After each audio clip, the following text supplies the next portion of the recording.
All right, let's take a look at question number 6. We're to find dy dx if y equals sine x raised to the inverse secant of x.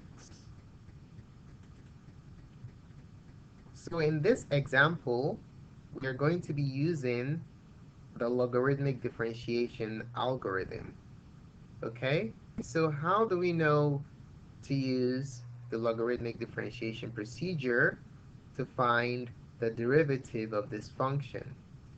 Now this is the way you know. If you're asked to find the derivative of a function of the form f of x raised to the g of x, you use logarithmic differentiation. So you notice we have a function raised to a functional power. So this is a prime candidate for logarithmic differentiation. Okay, so let's go over the procedure real quick. So if you have a function of this nature, y equals a function raised to another function, what you do is you take the natural logarithm of both sides of your equation,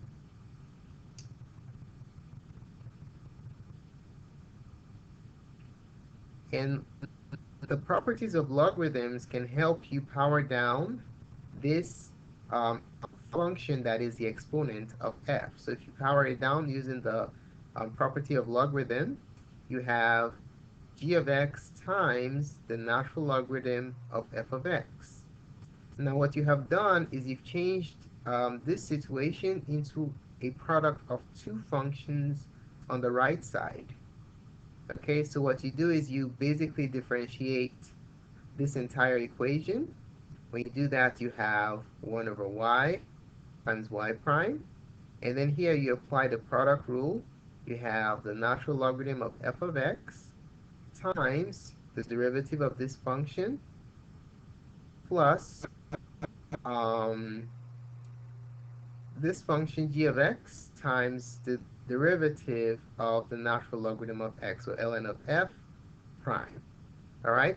And then you multiply both sides by y, and you end up with y prime equals y times the natural logarithm of f of x times the derivative of g plus g times the derivative of the natural logarithm of f.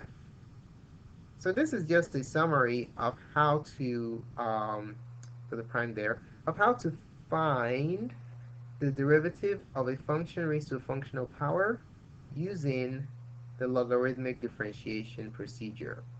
Okay? All right, there are other cases where you can use logarithmic differentiation, but this is just one example. Okay, let's go ahead and find the derivative of this function. So what we're going to do is apply this procedure to this example. We have y equals sine x raised to the arcsecant of x.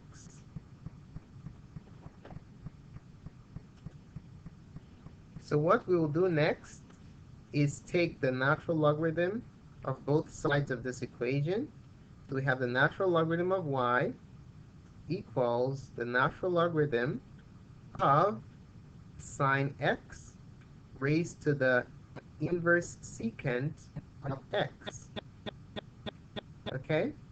Now using the properties of logarithms, we can express this as a natural logarithm of y equals the arcsecant of x times the natural logarithm of sine x.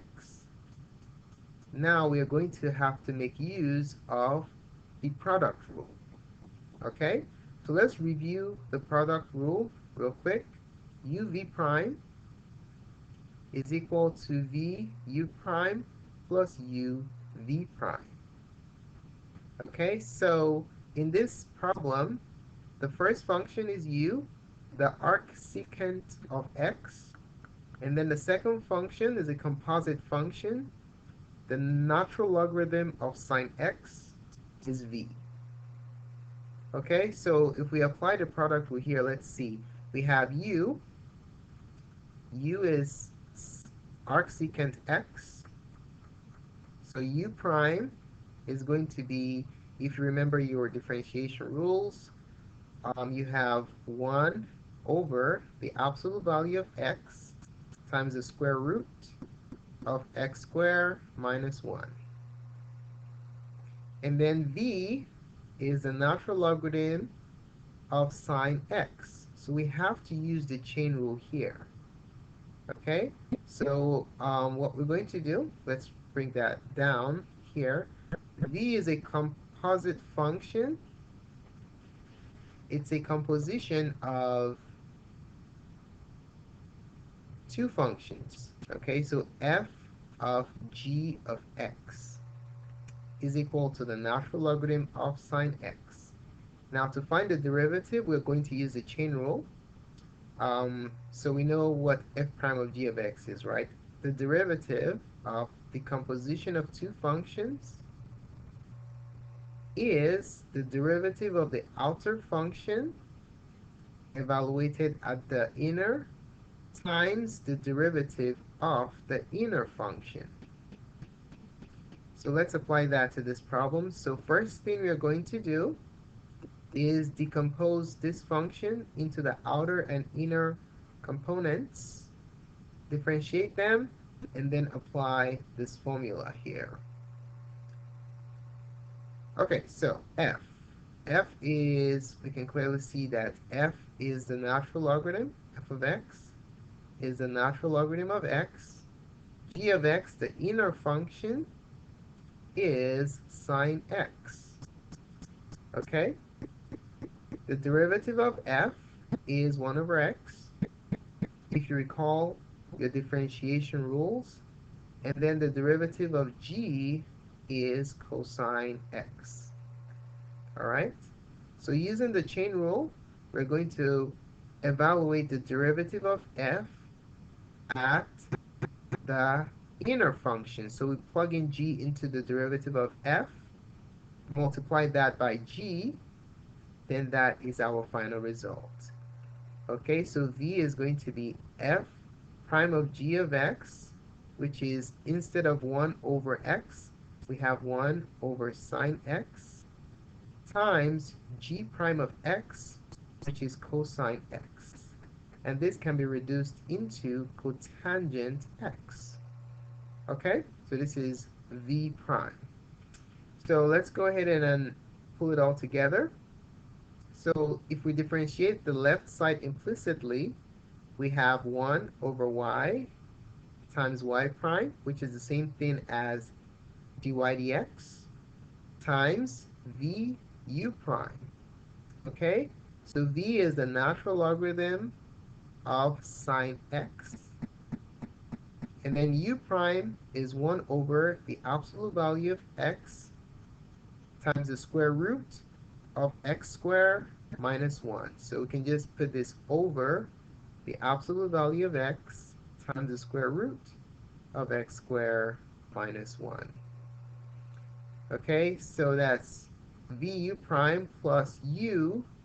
U is the arcsecant of x times v prime. V prime is cotangent x. Okay, we're almost there. To finish off this problem, we have to get y prime by itself.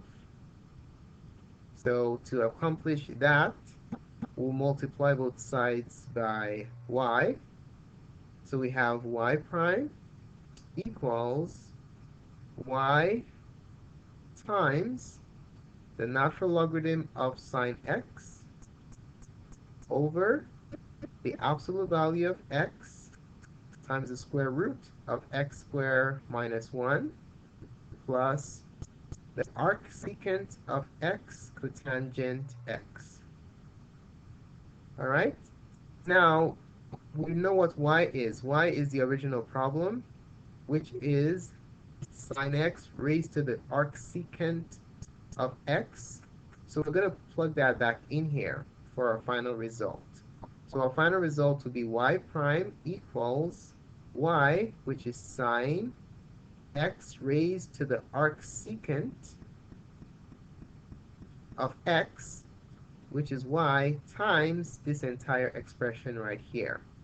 Okay, so times the natural logarithm of sine x